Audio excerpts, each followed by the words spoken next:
4 years ago, we turned the art world upside down. We gave the British public a once-in-a-lifetime opportunity to choose a world-class artwork for their own backyard. Public art is popping up everywhere, but normally the public don't get much say. This time, the big-name artists are being set to work for them. This is the story of an extraordinary journey as people across Britain team up with leading artists to make art. Big art.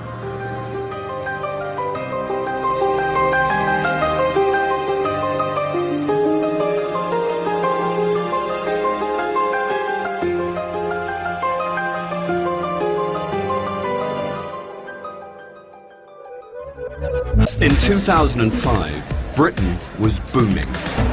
Business was good, the economy was thriving, and money was everywhere.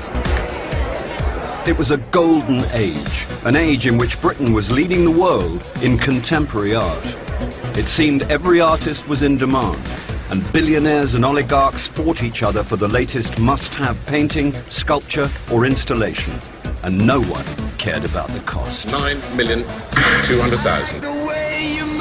Even outside the galleries and sales rooms, art was everywhere, whether a graffiti stencil on a brick wall or standing in the middle of a busy London street.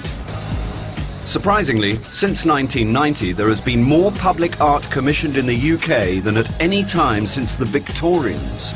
But what is public art? This is a country now that believes in art almost religiously. People believe that Anthony Gormley regenerated Gateshead. People believe that art can regenerate their community. And people believe in the artist as a genius. I mean, if Michelangelo was around now, he'd be in his element. But how much of it is any good? I am frequently horrified by public sculpture. And I think that, you know, it does seem to give art a bad name. You know, I think that all too often, you know, it isn't really successful. It's a really, really difficult. It's a really, really difficult area of art. The thing called public art has got a particular meaning, and very often it's been very bad art for me. You know, often characterised as roundabout art. I've been doing it for a long time, and I've got a notice up on my board which says no more public art projects ever. It really is ludicrously difficult. The most famous public art in Britain is Anthony Gormley's Angel of the North. It was the grandest piece of public art since Nelson's Column. It was built 10 years ago at a cost of £800,000 and was the most expensive piece of public art in Britain at the time. At first, widely criticised as a waste of money. And a great piece of public art is one where the community takes it to heart, which they might not to start with, but as it grows on them, they might well. However, attitudes changed dramatically 4 months later when a giant Newcastle United shirt was draped over it, an image which made it world famous overnight and showed how the public had taken it to their heart. With that stunt, public art entered a new era. Normally, decisions about what sort of public art gets built and where it goes are made behind closed doors. With big art, the public get to choose what art goes on their street. It started with a simple question. We asked people to suggest a place which could inspire an artist to create a piece of public art. What they are, where they are, and which artists get commissioned is down to you.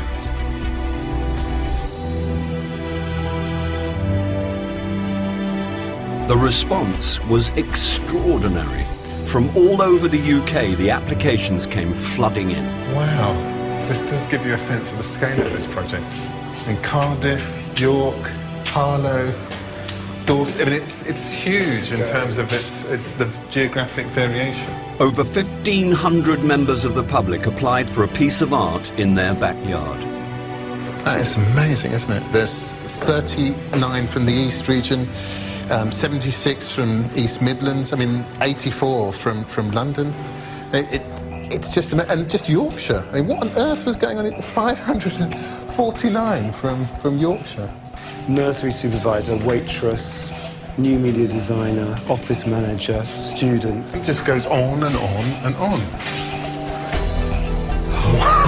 It showed a widespread passion for art amongst the general public that had never been seen before. The big art project had begun. In 2005, Big Art gave the British public a chance to choose public art for their hometown. So far, we've seen 6 of the sites who've been given this once-in-a-lifetime opportunity. Our final site, St Helens in Merseyside, has a rich history. For hundreds of years, it was one of the major coal mining towns in Britain and had one of the largest pits in Lancashire before it closed in the early 90s. After that, both the economy and the landscape changed beyond recognition. The pits were filled in and landscaped over, and the town's economy fell into decline. But the locals have never forgotten its heritage, and art could be just the thing they need to celebrate it.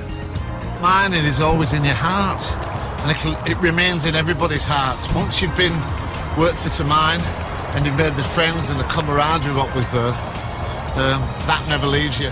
This is where Gary used to work, the former Sutton Manor Colliery, and this is where he'd like to see his big art. You know, this is somewhere that people can come. This is a place that people can have their ashes scattered, and mining's that means that much to them. The chance for us and the artist to create something that will put St Helens once again on the map is just a unique opportunity. The site team have come to St Helens to see why the ex-miners think their former workplace could inspire a major new work of art.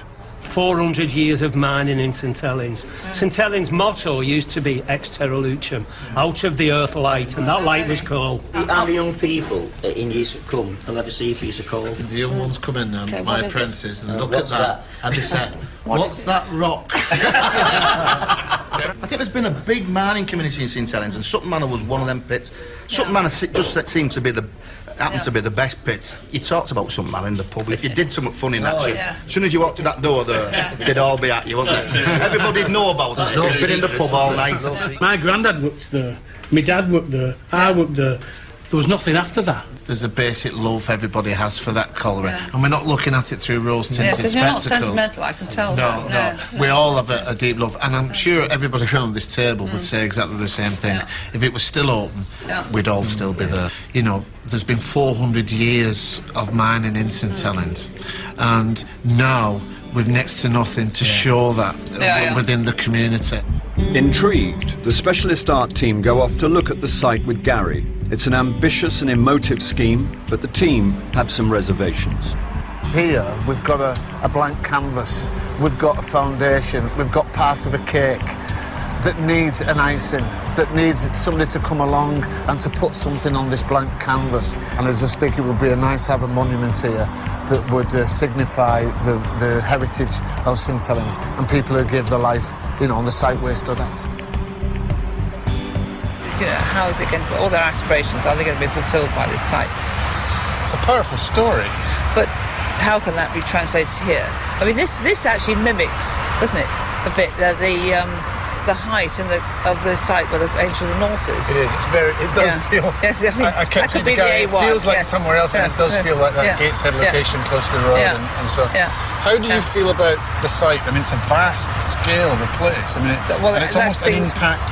Slightly worrying sort of thought at the back of my mind all through this is that the scale of the thing is going to, you know, if they really want something that's going to have the kind of majestic statement, it's going to cost a lot. Art has gone outdoors.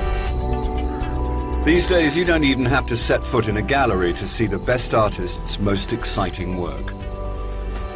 Public art has become the embodiment of what art is for us now. But just how far should artists be going to satisfy the public who are their audience? Should the public actually be deciding on what art they have to live with? A lot of experts tend to think that the public can't be trusted, that actually, you know, if you ask the public, you'll get a damn silly answer. But in the northwest of England, a group of ex-miners could be about to overturn that view. St Helens was badly hit by the closure of the pits in the early 90s. Here, former miners want to help regenerate the town with a grand piece of public art. Mining is always in your heart, and it remains in everybody's hearts. Once you've been worked at a mine and you've made the friends and the camaraderie what was there, that never leaves you. The chance for us and the artist to create something that will put St Helens once again on the map is just a unique opportunity. Curator Laurie Peake is here to help the miners find the right art for their site. She's worked with major artists like Anthony Gormley and Richard Wilson, delivering some of the most daring public art in Britain. With her track record of pulling in the big names, she could be just the person to help the miners get a world-class artist heading for St Helens. I just kind of presumed everybody envisaged it right on the top. That's right, yeah. It's just an absolutely brilliant site, isn't it? You know what I mean? And it would have been an absolute travesty not to get something up there, and, you know. Do people have very strong ideas of what the kind of thing you're thinking of? Somebody mentioned the traditional, like, Corey headgear, but to be fair, you can see that everywhere, can't you, all over the country. So we was thinking of something a bit more contemporary. Yeah, a bit more modern. And there was talk about, like, that Angel of the North, you know. Yeah. It's huge responsibility for Gary and the miners because they live there and they have got to justify their choice on a daily basis, and it's no good us saying, well, we think this artist will be great, if they don't really passionately believe it, because they've got to stand up at the pub. Some in the town want a mining monument for the site, but the ex-miners themselves are open-minded. 20 minutes down the road, contemporary art is suddenly confronting the big changes facing the region in which the Industrial Revolution began. The last piece of art I wanted to point out to you is actually on the other side of the river. The question mark, yeah. Do you know the building it's on? Camel Laird. Yeah, so why the question mark? Well, what's the future of Camel Laird? Well, yeah. At night, the question mark appears to float and reflects on the river. When I first got involved, you said you wanted a contemporary piece of art. And I thought, well, there's an old industry talking about mining, will a contemporary artwork, but I think that's what you've showed today. There is history linked with the contemporary artwork. Yeah. One artist working on Merseyside is considered a master of site-specific work.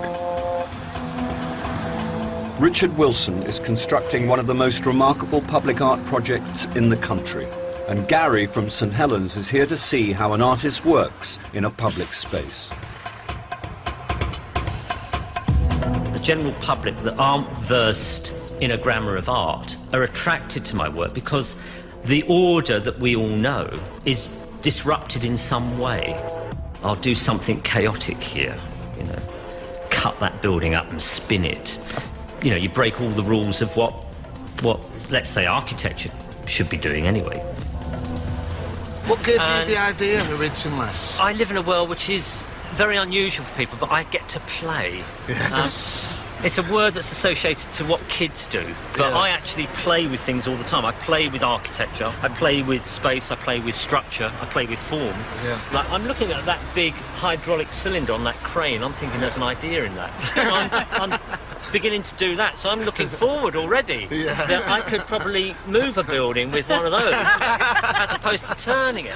Art tells a story. When we looked at certain pieces of artwork, we'd have a look at them, and then we want to know all about them, how they was created, what was the inspiration behind it, what's the story behind it. Soon, a crucial decision awaits Gary and the ex-miners.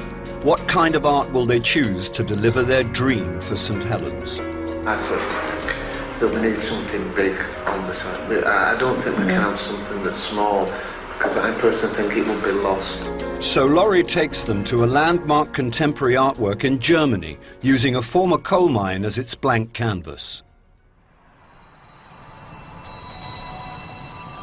So would you like one of these on top of your hill?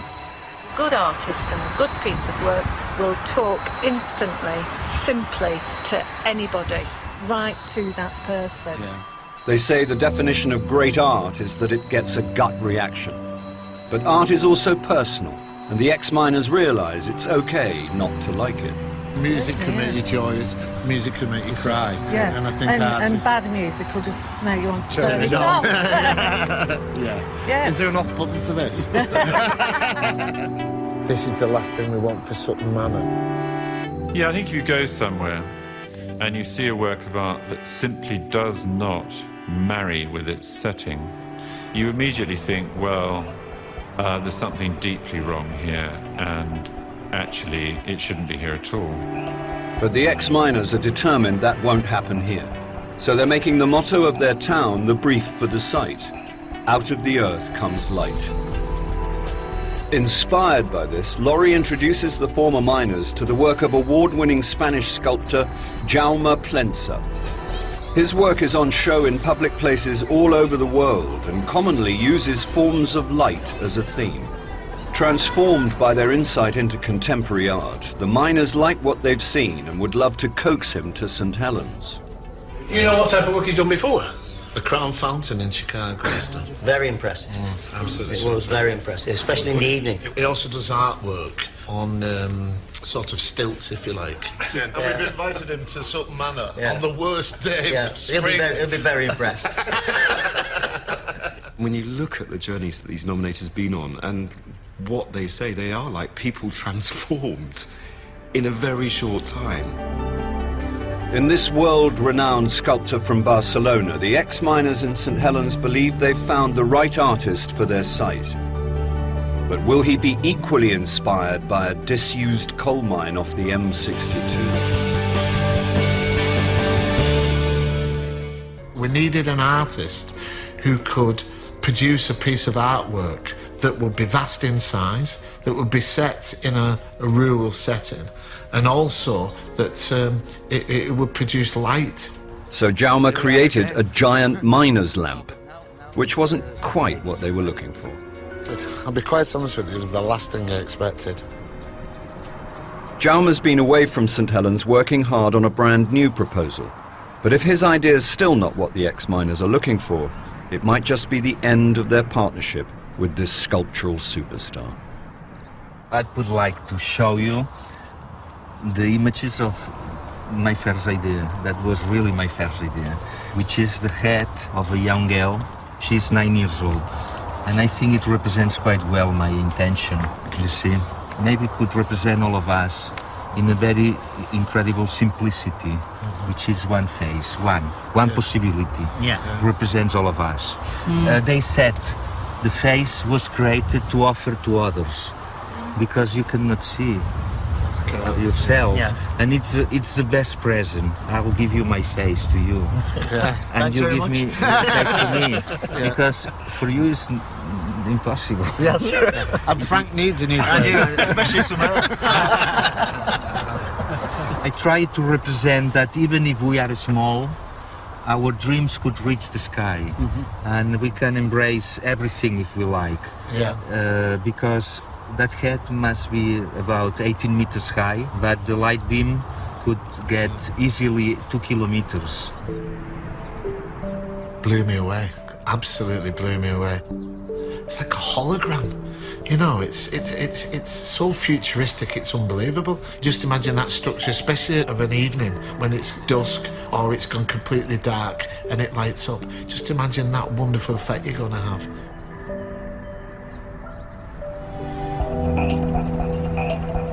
The ex-miners have finally found the art that they think could change the fortunes of this small northern town.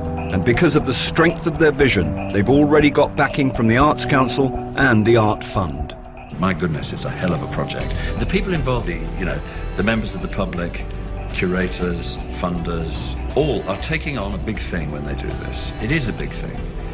That doesn't mean it makes it even more worthwhile. Jaume Plensa is one of the great artists working anywhere in the world today, and you don't get Jaume Plensas that you can easily put in museums and galleries. I mean, he tends to work on a big scale and in public spaces, so there couldn't really be a better way of spending the Art Fund's money than on supporting a commission like this. Anything could have happened when an old colliery in St. Helens was proposed as the site for a new world-class artwork by a group of ex-miners. That was your tally, what you had at the pit, and everybody had a number with a name, you see. That was mine, 265. They commissioned world-renowned sculptor Jaume Plensa to build something magnificent to put their town on the map. We wanted something that reflected the past, but also took us into the future. Wow. Jaume and the miners just immediately fell in love with each other. It was love at first sight. But when the ex-miners saw his first proposal, the marriage made in heaven could have hit the rocks. Are you a little bit disappointed? I'm very disappointed. Are you disappointed? And I'm a supporter of that. Are you disappointed? Me? Yeah. Yeah, and I'm disappointed when I first saw it. I never said anything. It's too simplistic. It's not artistic. It's very nice, but like you say, you know, if you could come up with something else, it'd be nice to see. After heading back to the drawing board in his Spanish studio, Jaume has fresh inspiration. This must to touch something in the memory of the society in that area. I guess it's perfect for the project. She's the head of a young girl. She's 9 years old. And I think it represents quite well my intention, you see. Maybe it could represent all of us in a very incredible simplicity, which is one face, one possibility. Yeah. Represents all of us. Blew me away. Absolutely blew me away. It's called Dream, and it's set to be over 20 meters tall, the height of 5 double-decker buses. Jaume's plan is that at night it will be lit, with a beam of light shooting up into the sky, making it visible around the whole of the northwest of England. The colliery is a very good place to put this sculpture. Can't wait till that's been built, can you? I can't, no. Now the artist and ex-miners are agreed on what's right for the site, there's still a long road ahead. First, they've come to the site to decide the precise position of the sculpture. Where's the sunrise? The sunrise. The sunrise, you should remember. Oh, mind you, you'd be I was down, underground. I was seeing it 2 mile sunrise. underground. Yeah, I would see the sun come up. Yeah. They've still got to secure all the funding. They'll need planning permission, and they've actually got to work out how to turn the 50-centimetre model into an artwork bigger than the Angel of the North. When you look and you can't see the bottom plinth, it looks like the head's just come out, having a look round, and it's going to disappear back into it again. It's a glimpse of what Jaume Plentz's dream will look like. I just can't get over it. I'm stunned at the way when you move around, how it takes on a different meaning, how it takes on a different look, how it takes on a different feel. You know, to encapsulate David, that. did you see the plinth now is making a little reflection of light up to the... Oh, yeah. Yes, it is. And the neck, you can see the neck. Yeah. It's a natural reflection It is. coming out from the plinth. When we actually took it up to the side and he put the head on top of the plinth, even at that size and that scale, it just worked perfectly. It's just beyond our wildest dreams that someone has come up with something so perfect for the site. And I just can't wait to see the 20-metre thing. I mean, that's going to be absolutely amazing. That's just going to blow everybody away. But there's still many other people to convince. Every time we go past, we go along the M62, whether we're going to Liverpool or coming back from Liverpool, and every time without fail, no matter who's in the car with us, oh look, that's where it's going to be. Yeah. Look, this is the exact part it's going to be, and it's so boring. Time after time, no matter who we're with, it will tell people about it. It's just so chuffed, though, and it's really excited. Yeah, he is. It's a shame. But it's Gary is passionate, and given his life cycle, as with many of the miners, you might expect there to be a degree of cynicism there in terms of how things had gone. But he had this energy and enthusiasm, but he had a passion for the story to be told. If Gary and the miners pull it off, it will be a major achievement, a new landmark work of public art chosen by the public. Word of their grand plans for the former pit start to spread across the town with the help of the heritage group who guard the memory of the former colliery. I have personally talked to a load of people and they absolutely love it. Oh, it's fantastic. I think so. We've seen it. Have you? It's lovely, isn't it? A piece of art on the old Sutton Manor site will bring a lot of happiness to a lot of people in St Helens and way beyond that as well. But just when Gary and the rest of the town think they're on the home straight, there's suddenly a problem that could stop them getting planning permission. We objected to the planning application. The thing that really leapt out at us was the fact that it was illuminated in an area that you can see hasn't really got much in the way of illumination or built-up properties, etc. What the Highways Agency was saying is, It was just the light from the Dream's head, the beam of light that goes to the sky. He said that people would stop on the Liverpool-bound side of the motorway and then all get out, cross over 6 lanes of motorway and come up here to have a look at it, you know. You can't legislate for craziness. It's a major spanner in the works. 4 years of hard work could come to nothing. But after intense negotiation, the objection is lifted, provided the 20-metre-tall sculpture is not lit. And then there's some really good news. History is made when the council votes unanimously to grant planning permission. I was counting all the councillors' hands going up, Yes. and I realised they were all up. This date, 8th of September 2008, Councillor A agreed with Councillor B. The power of art. At last, work can start on the site. Now all they have to do is build it. But with 6 months to go, the most challenging work is happening off-site in the hands of specialist concrete contractors. In reality, we have to cut this down into separate pieces, treat each piece as our own little piece of public art, and then bolt them all together. Sculpting on this scale is a major technical challenge. They've broken the head down into 54 sections on a computer.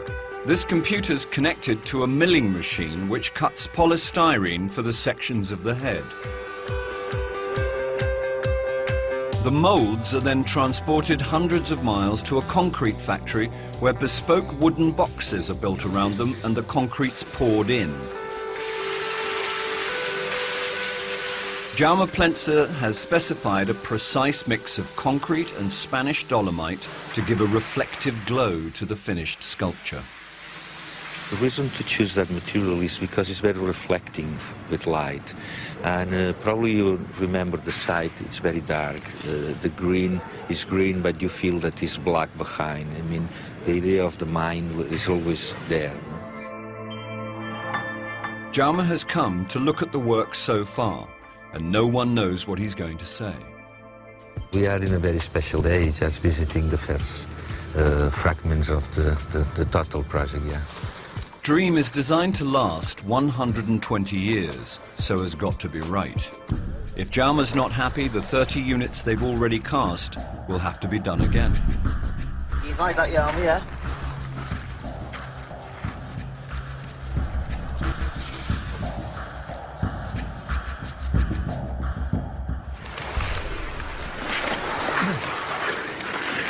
Great. Wow. Wow, fantastic. There, I have to work on it. Yeah, you're the first one on. But look at it. How does it feel? No, There we are. There you go. There we are. The artist in for you. It'd be like the Pope, so he's going to kiss it. We have to feel the material. It's great.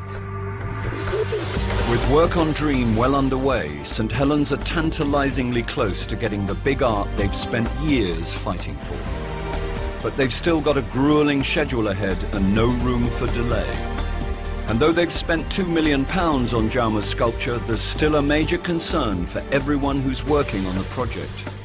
There are a number of things that can obviously go wrong with a project like this. Each individual piece has to join with its neighbour, both above and at the side, to create, in structure terms, a one-off block of concrete. We won't know that, unfortunately, until we're actually up at St Helens bolting them all together. At that stage, if they don't fit, I'll be up the Amazon.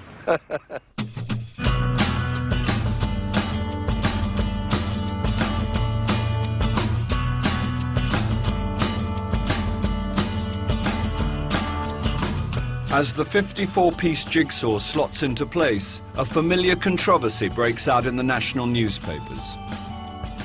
Off with their heads. Outrage over £2 million sculpture. Gemmet Street Porter. Yes. Well, she's wrote quite a damning article. There's already been controversy over the 60-foot high concrete and marble sculpture of a girl's head called Dream. currently being erected on a former slag heap by the M62 in St Helens, outside Liverpool. If ever there was a strong argument for not allowing the public to choose art, this is it. Well, so she's saying that she knows better. So what I would turn round to her and say, well, what would you put up there? I think she should be more respectful of other people's thoughts and Well, and I think ideas. so. I think so. You know. And what appeals to a so-called expert wouldn't appeal to me.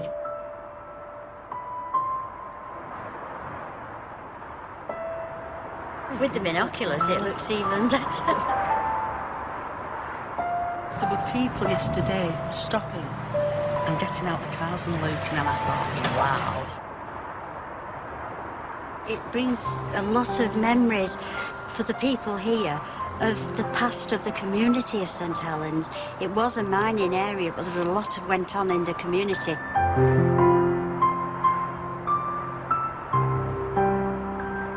It's almost 3 years since I started along with the project, and in the end to get to this, it's wonderful. It really is. I've got two little grandsons, George and Lewis, and I've been along with the project that long now. They call it Nan's dream. Your dream's nearly ready now. It's breathtaking to look at it, isn't it? Yes.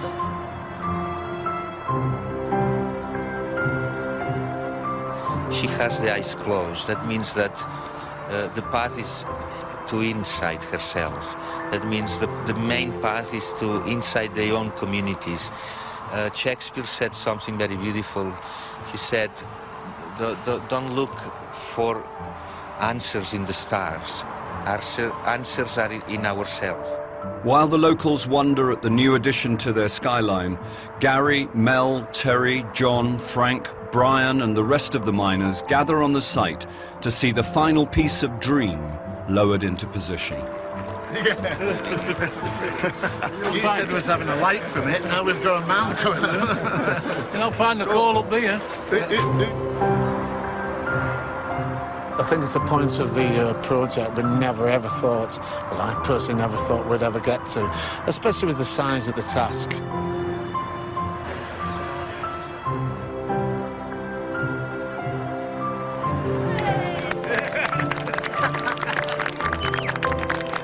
It's great. This is not, which is great. It's fantastic. A few people has asked me just to get up and say a few words about this wonderful guy at the side of me here. We asked him to encapsulate not only the size of the site, but also the past history and the future of the site. It was a massive, massive ask. But I'm sure you'll all agree with me with this wonderful sculpture behind me. Not only has Jaume captured the heritage of the site, but also the future.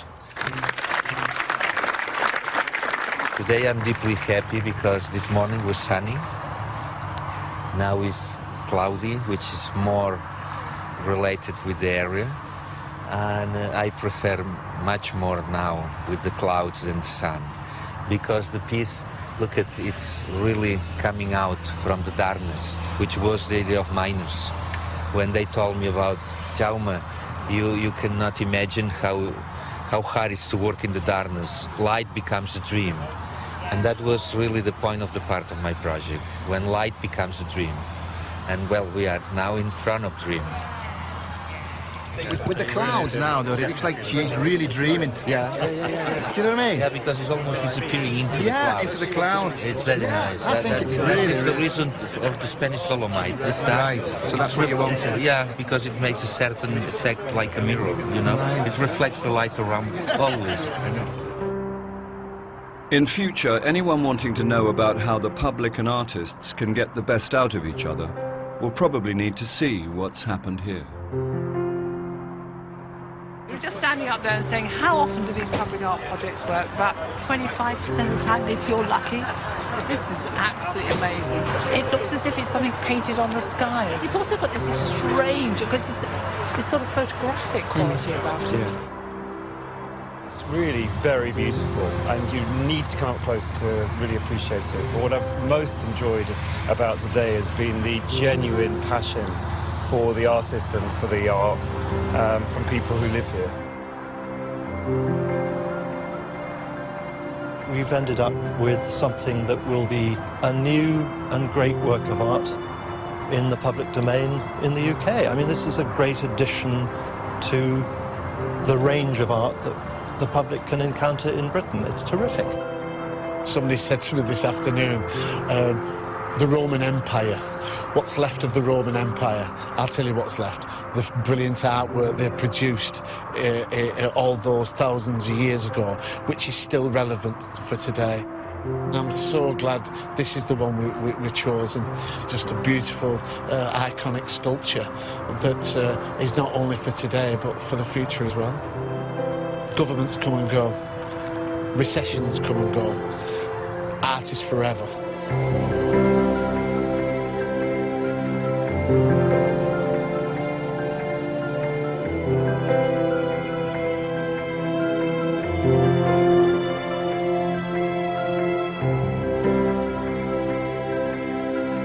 Thank you.